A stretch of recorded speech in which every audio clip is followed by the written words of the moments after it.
My name is Linda and this is my story. I had married a man named Mark after years of being alone. Mark brought into the marriage his son, Daniel, who was 22 and recently returned from college. He moved back in to live with his father and stepmom. I always knew that marrying a man with a grown son would have its complications. But I never expected how close I would grow to Daniel, my new stepson. From the day he arrived, he was polite and respectful. There was an unspoken tension between us.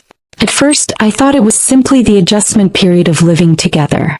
I was 40, still youthful and attractive, and I couldn't help but notice the way Daniel would occasionally steal glances at me.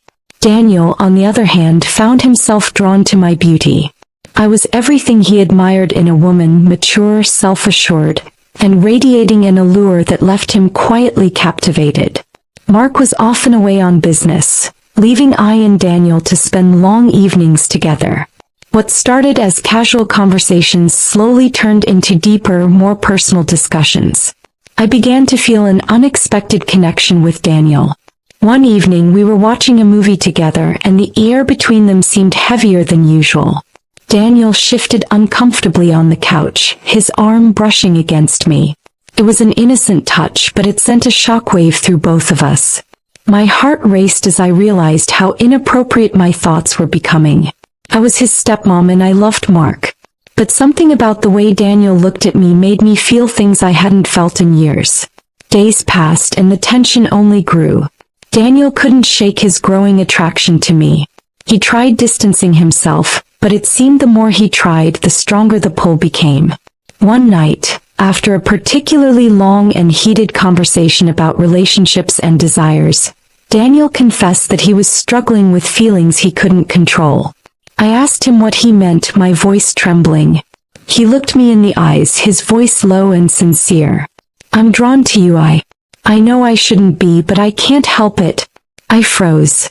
My heart pounded, and for a brief moment, I considered stopping everything and running to my bedroom to lock the door. But instead I stayed. I couldn't deny that part of me was flattered by his confession. "Daniel, you know we shouldn't," I whispered, trying to convince both him and myself. But my words lacked conviction. He moved closer, tore faces inches apart. "I know, but I can't stop thinking about you," he murmured, his breath warm against my skin. I felt my resolve slipping. My mind screamed for me to walk away, but my body remained rooted to the spot. I felt alive in a way I hadn't in years, and the temptation was becoming unbearable. Before I could stop myself, I leaned in, pressing my lips softly against his. The kiss was slow, hesitant, filled with guilt and desire. The next moment we pulled away, both breathing heavily, realizing the gravity of what had just happened. I stood up, my body shaking. "This was a mistake," I whispered, heading toward my bedroom. Daniel watched me go, torn between guilt and a deepening desire. He knew what we had done was wrong, but he couldn't shake the feeling that it wasn't the end. The following days were awkward. I avoided Daniel and he respected my space. But the memory of that kiss haunted them both, lingering in every glance, every brief interaction. Mark returned from his trip, oblivious to the tension between his wife and son. I did my best to maintain normalcy, but the guilt weighed heavily on me. I loved my husband, but something had awakened inside me that I couldn't ignore. One evening, while Mark was working late, Daniel found me in the kitchen. I tried to leave, but he stopped me. "We need to talk about what happened," he said, his voice soft but firm. I shook my head, my eyes filled with regret. "There is nothing to talk about, Daniel. It was a mistake and it can't happen again." But Daniel wasn't convinced. "I don't think it was a mistake," he admitted. "I know it's wrong, but it felt real." I closed my eyes, battling the emotions swirling inside me. I couldn't deny that a part of me had wanted that kiss, had longed for the intimacy. But it was wrong. They both knew it. Yet despite my attempts to stay away, I found myself drawn back to Daniel. Our connection was undeniable, and no matter how hard I tried to fight it, I couldn't. Late one night, after Mark had gone to bed, I found myself sitting in the living room, staring out the window.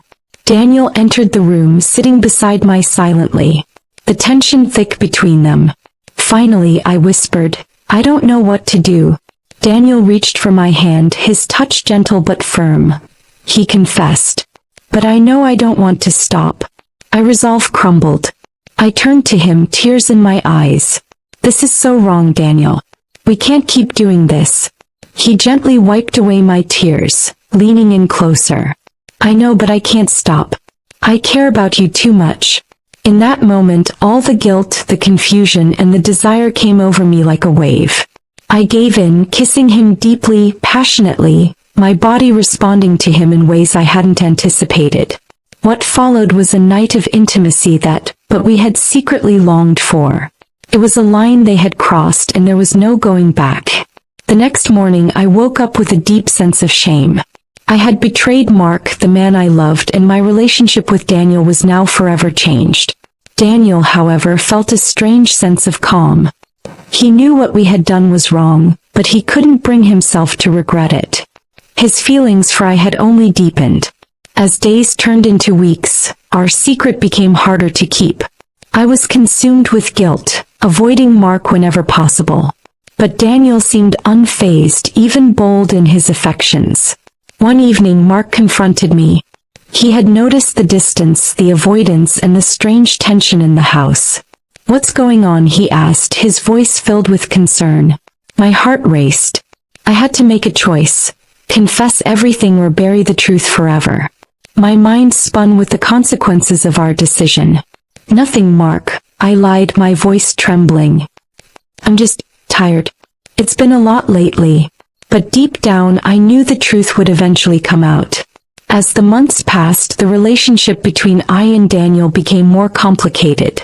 We couldn't stop our secret encounters, but the guilt was eating away at me. One day while Mark was away, I broke down in front of Daniel. "We have to stop this," I sobbed. "It's destroying me." Daniel held his own heart heavy with the knowledge that their relationship had crossed a line they could never undo.